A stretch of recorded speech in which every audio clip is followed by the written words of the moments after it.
Bonjour et bienvenue à cette nouvelle capsule d'anecdotes synergologiques. Il y a quelques années, j'allais chercher mes enfants à l'école et en rentrant dans le couloir, juste à côté, j'ai une des petites filles qui est du même âge que ma fille, qui est en train de raconter un événement à une de ses consoeurs.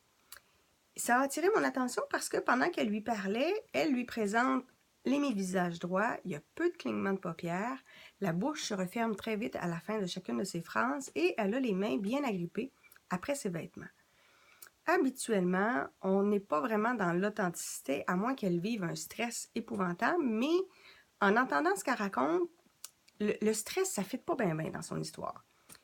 Mais je continue à m'avancer, je vais signer les feuilles, je fais appeler mes enfants, ce qui me donne l'opportunité aussi de voir ce que fait la petite fille.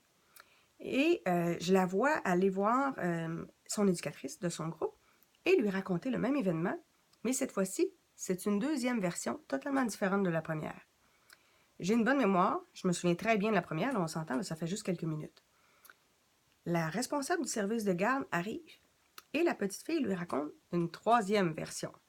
C'est d'autant plus louche que plus ça va, plus elle raconte des versions différentes, plus les signes de non-authenticité sont gros, sont plus amplifiés, sont plus visibles, ce qui laisse présager que dans le fond, d'une version à l'autre, sa version est moins préparée parce que justement, elle la change probablement en improvisant.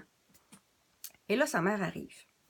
Et là, moi, mes enfants arrivent sur l'entrefait et mes enfants sont témoins de ce qu'elle raconte à sa mère et on se rend compte que c'est une quatrième version complètement différente.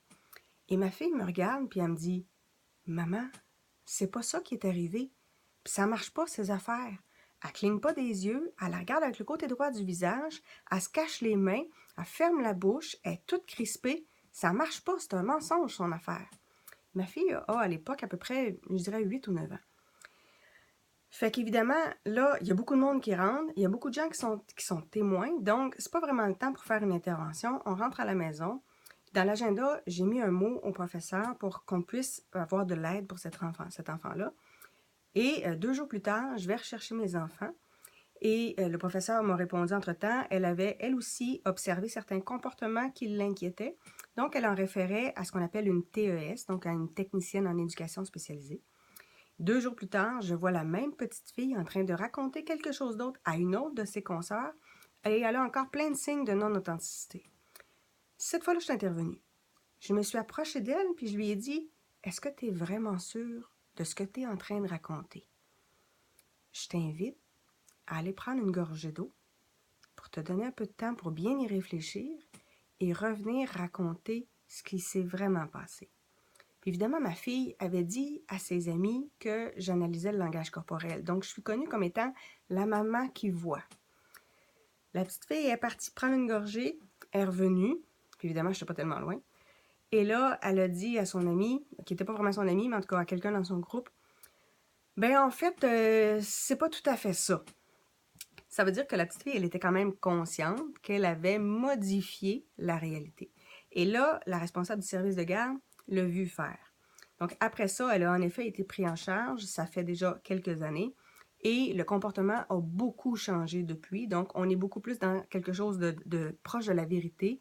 Il y a encore quelques mensonges, mais beaucoup moins pire. Il y a moins d'agressivité aussi, parce qu'à l'époque, si les autres enfants embarquaient pas dans ces mensonges, elle devenait à ce moment-là agressive avec eux. Elle pouvait les frapper, les mordre, essayer même de les griffer. Donc, ça a permis de modifier ce comportement-là. Alors voilà, c'était une autre anecdote synergologique. On se retrouve bientôt pour une prochaine capsule. Au revoir.